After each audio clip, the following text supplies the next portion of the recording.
Hey, my name's Emma Diley, and this molecule behind me here is amoxicillin. And in my last molecular diary entry, I said that this nitrogen here was tetrahedral, but that is incorrect because in order for it to have the tetrahedral geometry, it needs to be connected to 4 different atoms, as we can see is like this tetrahedral atom carbon here. You can see it's connected to a sulfur, a carbon, and then another carbon. But this nitrogen here is connected to 2 hydrogens and then a carbon. So it's only connected to 3 atoms. So instead of being tetrahedral, it will be trigonoplanar.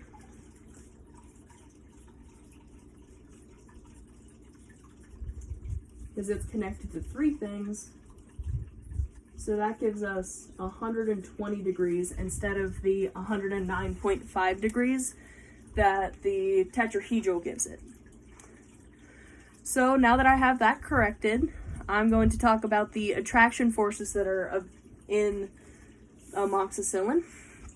So the main attraction force that is in this molecule is hydrogen bonding.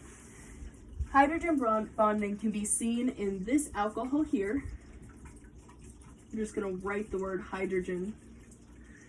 And it can be seen in this amine.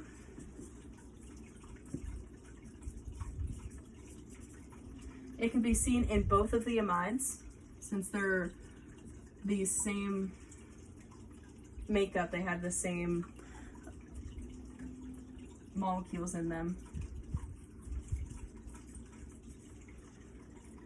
Can also be seen in the carboxylic acid.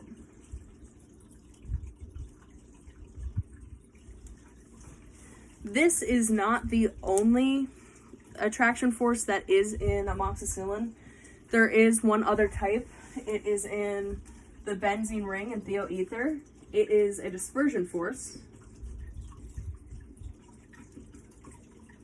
I'll just write dispersion.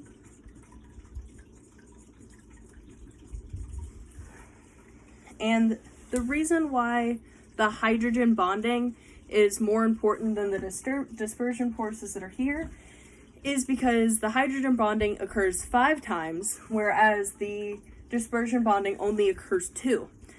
It is also because hydrogen bonding is the second strongest attraction force, which is right behind ionic bonding.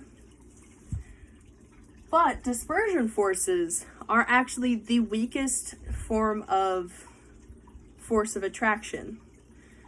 So, knowing what the attractive forces are in amoxicillin, we can kind of use that to guess if the melting point will be higher or if it'll be lower.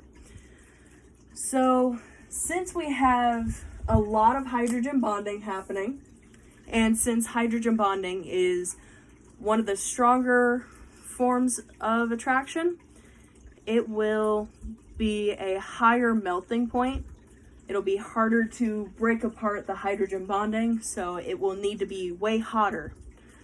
And this is shown on the website Metabolomics Innovation Center, as well as the site Drug Bank.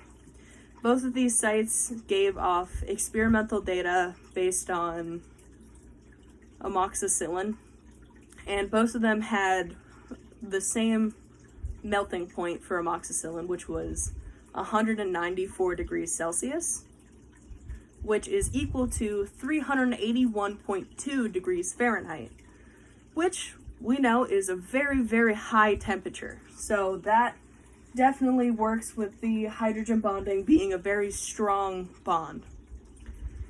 And another thing about amoxicillin is that it is actually basic, and we can tell that by looking at the functional groups and seeing which ones are acids and which ones are bases. So I'll start off with the acid ones because we already know that the carboxylic acid is a strong acid because it has acid in the name, so we already know it's an acid.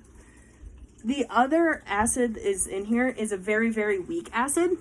It is this alcohol group up here. And that concludes everything we have for the acids. And then we have a couple bases. This amine is a very strong base. That's what we look for when we are trying to figure out if something is a base typically. And then we also have the amide, which is a very weak base, but it is still a base. So for this, we have a very strong base and then two weak bases, and then a very strong acid and a weak acid. So overall, this thing will be more basic than it is acidic.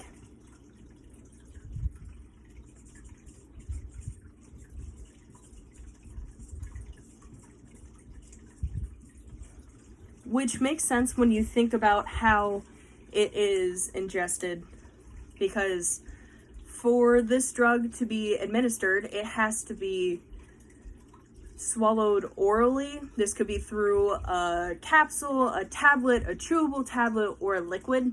It just depends on what is right for the patient and how large of a dose they will need, because if you need a larger dose, like if you're an older patient, you're a heavier patient, etc., you will need to take probably a capsule or a tablet rather than the liquid, since the liquid is a little bit less potent and it's usually used for children.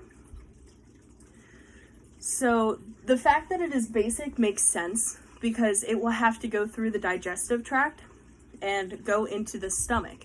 And since the stomach is very, very acidic, it will need the base to be able to react properly and have the acid-base reaction in order for the molecule to do its designed purpose. Another thing that really affects this molecule is the fact that it has such a high melting point, as we addressed earlier, the 381 degrees Fahrenheit. It will make it so that it is harder to denature the amoxicillin so that it is able to do its job for a longer period of time without being broken up and rendered useless. Another very important thing about that is the solubility of a molecule. So luckily amoxicillin is pretty water soluble, so that makes it so that you don't have to have a really large dose in order for it to be effective. Because when something is less water soluble, it will need a higher dose in order for it to do its intended purpose.